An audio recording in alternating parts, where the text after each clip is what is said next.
I heard that you were much more supportive of people getting into this world when they don't have the many thousands of euros or dollars to spend, and that's important, and especially coming from an Italian but it's also that here makers believe that if one of these economic instruments is sold, that they don't sell their master-made instruments, but it's completely different this year, yeah?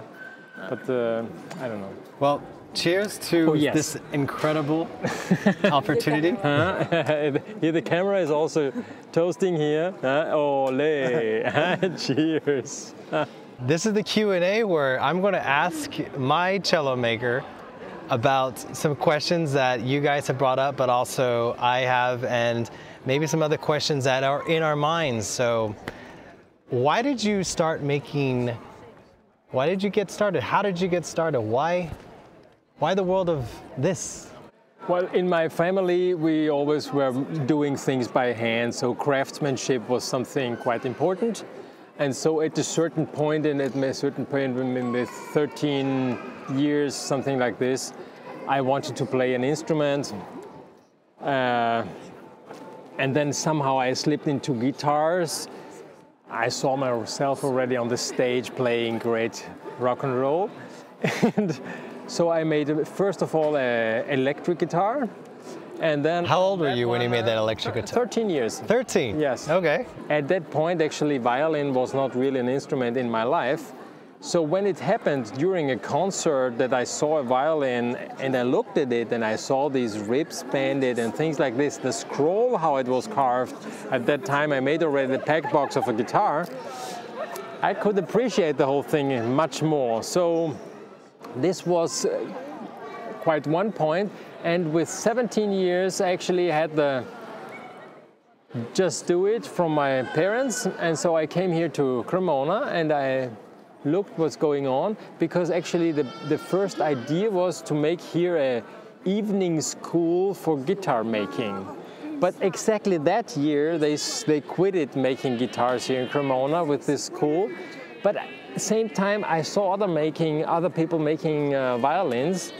And I was immediately attracted. So instead of wasting time, I immediately signed up for the violin making school. And there, to get into the violin making school, I had to talk Italian. And I was really bad. Because Italian is not your original language. No, my original language is German in Austria. So I had to learn Italian. And then I was attracted by the instrument itself. So I started to make my first scroll. And then in the autumn, I came here like in April something, and in the beginning of September, I had my entry exam, and I showed up with my scroll, which was like my winning card, you know, my joker, because I didn't really talk that good Italian. So you just showed up with a scroll? Yes, I showed up with my scroll and then a little bit of Italian, you know. And so they took me, and it was my fortune. And so then I stayed here and I made the school, and that was actually how I got into it. And once I finished with the school, it was obvious for me that violin making is my profession.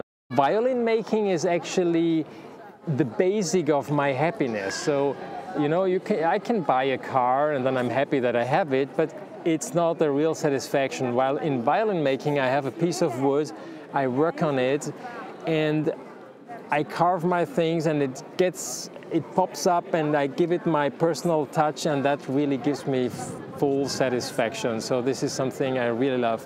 Your URL, violoncellomaker.com. You are the violoncellomaker.com. Yes. Not the violin maker, but basically the cello maker. Now that's a pretty tall order to command.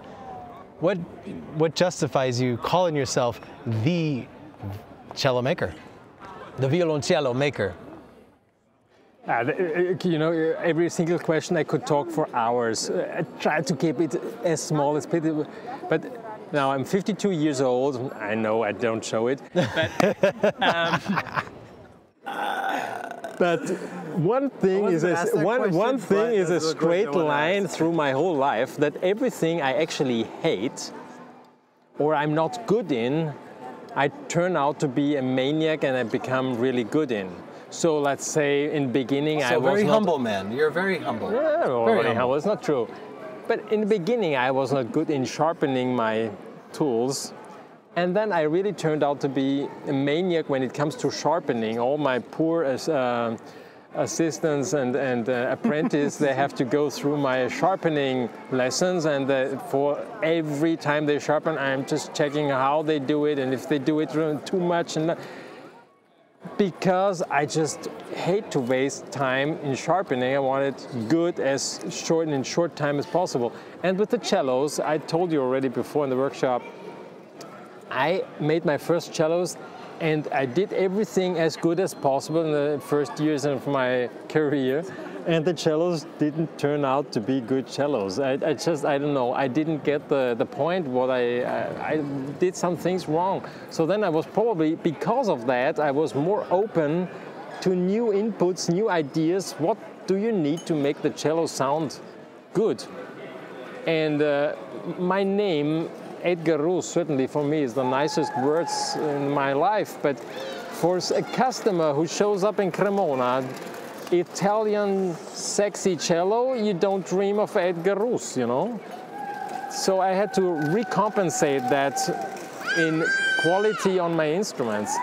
And so in order to make them better than the rest of the makers around me, I focused and I searched and I read books and I went to other makers in America, in Europe. I checked it out. I asked everybody how they do this and this and this and that. And so at the very end, I turned out to make, I think, pretty decent sounding cellos.